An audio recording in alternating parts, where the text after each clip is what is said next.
Imagine you're a German reconnaissance pilot flying over France in 1944. You look down through the clouds. Below you, something enormous is happening. American tanks are gathered across the countryside. Military trucks are lined up beside roads. Artillery appears to be positioned around fields. Soldiers seem to be moving between camps. There are signs of a huge military formation everywhere. You photograph what you see and report it to German commanders. The message is simple. The Americans are preparing a major attack. German officers begin studying the photographs. They examine radio communications. They move troops. They prepare defenses. Everything seems to confirm the same story. There is only one problem. The army they're preparing to fight barely exists. The tanks are inflatable. Some of the artillery is fake. The radio conversations are carefully constructed, and the sounds of military activity are recordings. The Americans have created an illusion. It is one of the strangest operations of the Second World War. They called themselves the 23rd Headquarters Special Troops. History would later give them a much more memorable name, the Ghost Army. To understand why the Ghost Army existed, we need to go back to 1944. The Allies were preparing for the liberation of Western Europe. The D-Day invasion was approaching, but landing on the beaches of Normandy would not end the war. The Allies still had to break out of Normandy, move across France, and eventually defeat German forces. The Germans knew the invasion was coming. The real question was, where would the Allies attack next? German commanders had access to reconnaissance aircraft. They monitored Allied radio communications. They studied troop movements. They analyzed photographs. They had spies and intelligence networks. The Allies therefore faced a problem. Their armies were real. Their movements were real. And because the Germans were constantly watching them, the Allies needed a way to manipulate what the enemy believed. Military deception wasn't new. Armies had used fake camps, false flags, and misleading movements for centuries. But World War II created new possibilities. Aircraft could photograph an army from the sky. Radio could create an artificial military presence. Loudspeakers could reproduce the sounds of tanks. And inflatable technology could create surprisingly convincing dummy vehicles. The Allies realized they could combine all of these things. They didn't necessarily need to hide their army. Sometimes they could simply create another. In early 1944, the United States created a highly unusual military formation, the 23rd Headquarters Special Troops. It eventually consisted of roughly 1,100 men. But these weren't ordinary combat troops. Among them were radio operators, engineers, photographers, camouflage specialists, artists, sound technicians, truck drivers, and soldiers trained in deception. Some men had backgrounds that seemed completely unrelated to war. They had worked in advertising. Some were artists. Some understood graphic design. Others understood photography and perspective. Normally, you wouldn't expect an artist to be particularly useful on a battlefield. But the Ghost Army needed people who understood something extremely important. How do you make something fake look real? Because the Ghost Army wasn't trying to fool every German soldier. They were trying to fool the people looking from a distance, a pilot thousands of feet in the air, an intelligence officer studying photographs, a radio operator listening to communications, a commander looking at a map. If those people believed the illusion, the mission had succeeded. Now imagine walking through a forest somewhere in France. You turn a corner, and there is an American Sherman tank. It looks enormous. It has the familiar shape of a Sherman. It appears ready for battle, but you walk closer, and something is wrong. The tank doesn't sound like a tank, it doesn't move. And if you got close enough, you could discover the secret. It was inflatable. The Ghost Army used large inflatable dummy tanks designed to look like real American armored vehicles. They were surprisingly clever. The idea wasn't to create something that could survive a battle. It only had to look convincing from a distance. Workers could transport the equipment. They could inflate the tank. They could position it carefully, and from the air, a German reconnaissance pilot might see what looked like an American armored unit. But the deception went beyond tanks. There were fake trucks, fake artillery, fake aircraft, and other dummy equipment. The Ghost Army carefully arranged these objects to create the appearance of a real military formation. Because a real army doesn't simply have tanks. It has logistics. It has vehicles. It has supply areas. It has communications. It has roads and tracks. It has noise. So the Ghost Army had to create those things too. The soldiers learned that a fake tank sitting alone in a field wasn't enough. It looked suspicious. So they created entire scenes. They positioned vehicles around fields. They constructed fake camps. They arranged equipment in realistic formations. They used camouflage nets. They created tracks and patterns that suggested heavy military movement. The goal was to make the landscape tell a story. If a German aircraft flew over the area, the pilot shouldn't see a collection of strange objects. The pilot should see an army, a large army. Sometimes the Ghost Army was attempting to make roughly 1,000 men appear to be thousands more. This required careful planning. Every vehicle had to be positioned for maximum effect. Every camp needed to look believable. The soldiers even had to consider what the area would look like from different angles. And then came another problem. What would the Germans hear? Because even if the visual deception worked during the day, a military force could still be detected at night. The Ghost Army had an answer, and it was perhaps even stranger than the inflatable tanks. The Ghost Army had a special sound unit. Its job was to make a small group of soldiers sound like a massive military formation. Engineers recorded the sounds of real military activity. Tanks moving, trucks driving, heavy equipment operating, construction, soldiers working. These sounds were then combined into carefully designed recordings. The recordings could be broadcast through powerful speakers. Imagine standing in a quiet French village at night. You can't see the fields beyond the trees. But then you hear an engine, then another, then another.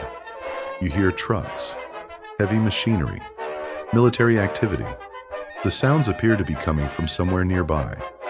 You naturally assume an army is moving into position. But there isn't an army. There are speakers. This was psychological warfare. The Ghost Army understood that humans don't experience a battlefield only through sight. They experience it through sound. And the Germans were listening. But the Americans still needed to answer another question. If German intelligence intercepted radio communications, what would they hear? The answer was carefully planned deception. The Ghost Army had radio operators whose job was to imitate real military communications.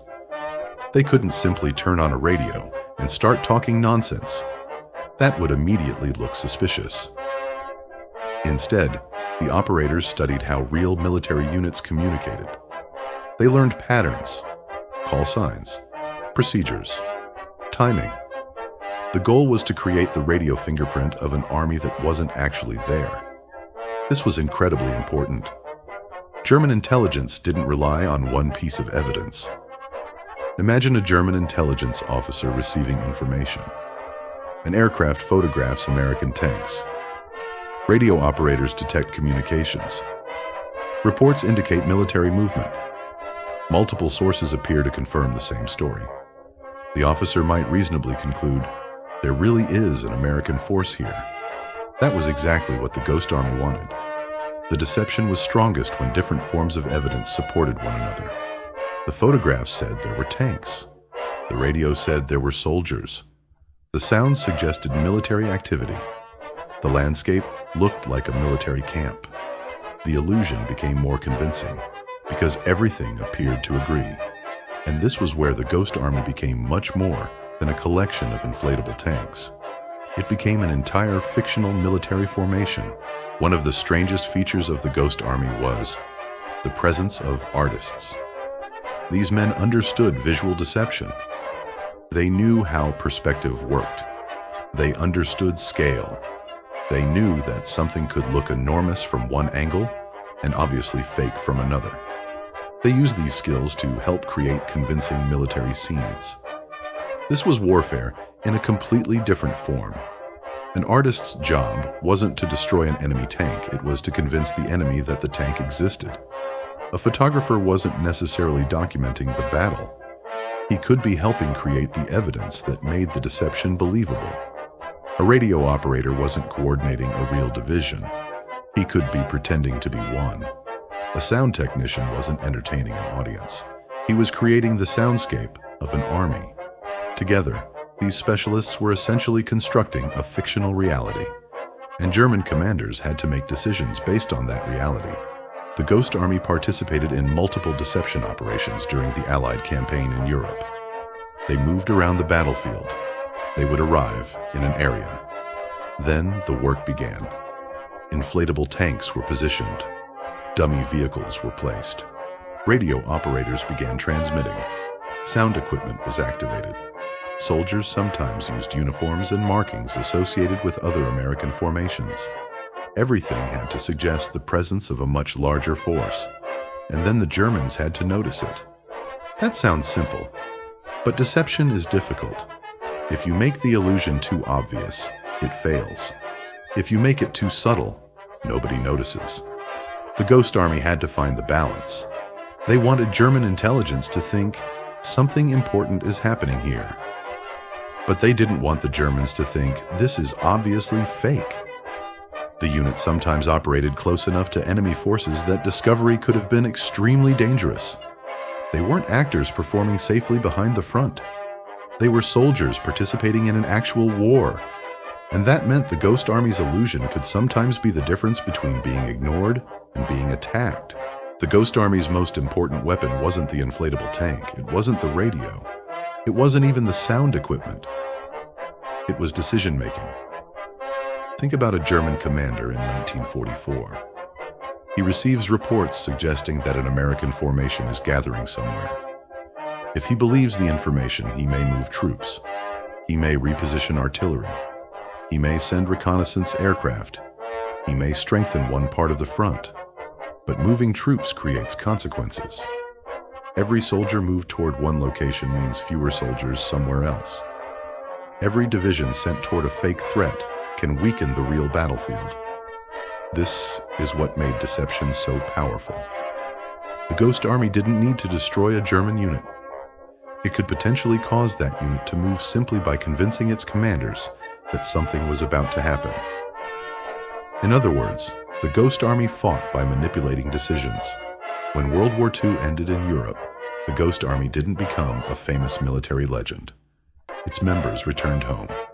They became artists, engineers, photographers, businessmen, ordinary civilians, and much of their work remained classified.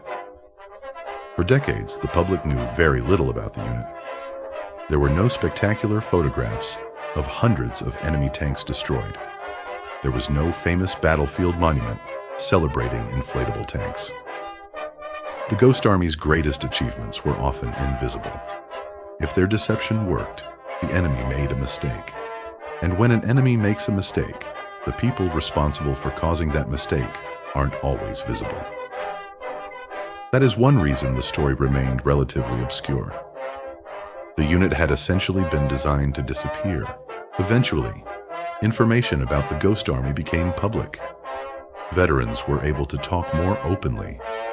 Documents and photographs helped historians reconstruct the operations, and the world discovered something remarkable. The United States had fielded a military unit whose primary weapon was deception. Their tanks could be inflated, their radio messages could be fictional, their battlefield sounds could come from recordings, their camps could be carefully constructed illusions, and their greatest achievement wasn't necessarily how much physical damage they caused. It was how successfully they manipulated the enemy's perception. The Ghost Army demonstrated something that remains relevant even today. Wars are not fought only with bullets. They're fought with information, with intelligence, with deception, and with what commanders believe to be true. So the next time you see an old photograph of World War II, remember something. Not everything an army showed the enemy was real. Some tanks were inflatable, some artillery pieces were fake, some radio messages were carefully constructed, and some of the soldiers the enemy believed were waiting for battle never existed. The Ghost Army didn't defeat Germany by pretending to be powerful. It became powerful by making the enemy believe it was powerful. And perhaps that is the strangest lesson of all. On a battlefield, sometimes the most dangerous weapon isn't what you can destroy. It's what you can make the enemy believe.